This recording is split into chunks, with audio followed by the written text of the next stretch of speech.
नमस्कार।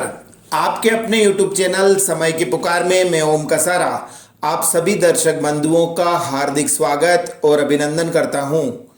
भीलवाड़ा के पंचमुखी मुक्तिधाम में उन लोगों का सम्मान समारोह आयोजित किया गया जिन्होंने कोरोना की दूसरी लहर में अपनी जान की भी परवाह न करते हुए उन अभागों का दाह संस्कार किया जो इस महामारी की भेंट चढ़कर असमय ही काल के गाल में समा गए।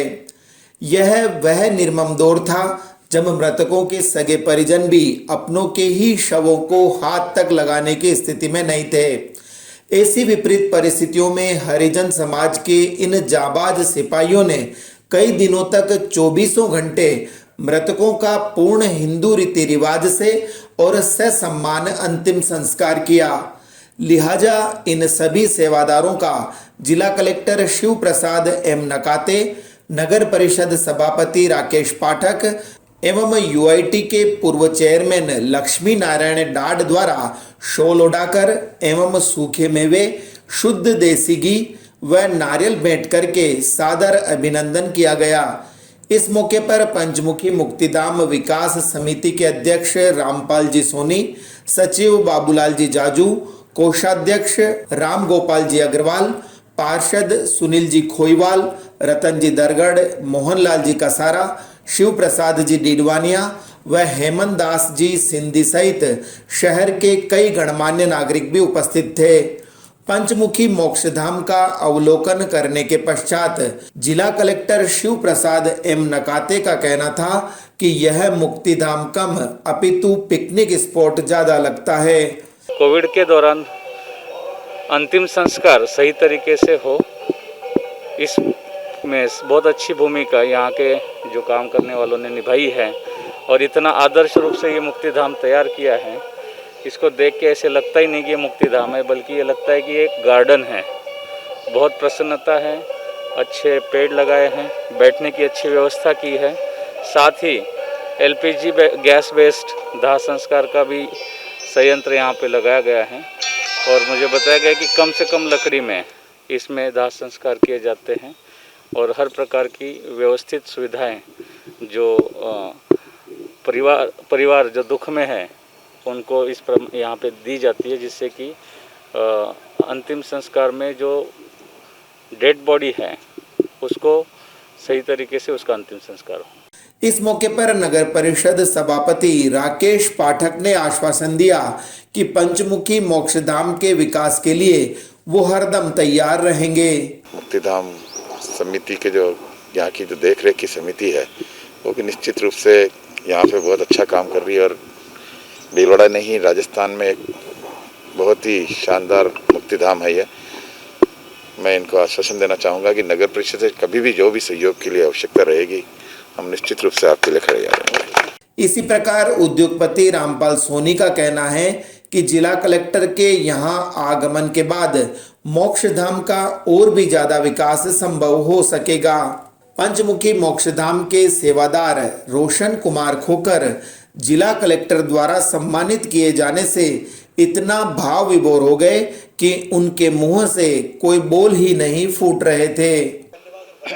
अभी जो कलेक्टर साहब ने, नगर परिषद के चेयरमैन साहब ने हमारा जो सम्मान किया, कोविड में दाह संस्कार करते थे उसके लिए उन्होंने सम्मान किया। इसके लिए हमारी टीम और बहुत खुश है और आने वाले टाइम में भी ऐसे ही बढ़िया काम करते रहेंगे।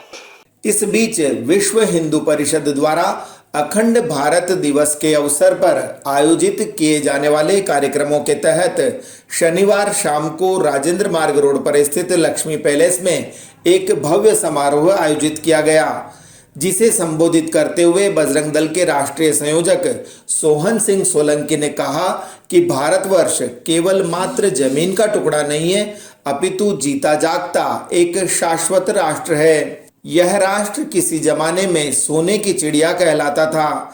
हमारी आपसी फूट के चलते विदेशी आतताइयों ने हिंदुस्तान को लूटा और अपना देश पुनः ताकतवर होकर नहीं उभर सके, इसीलिए इसे खंड खंड करके कई देशों में विभाजित कर दिया गया।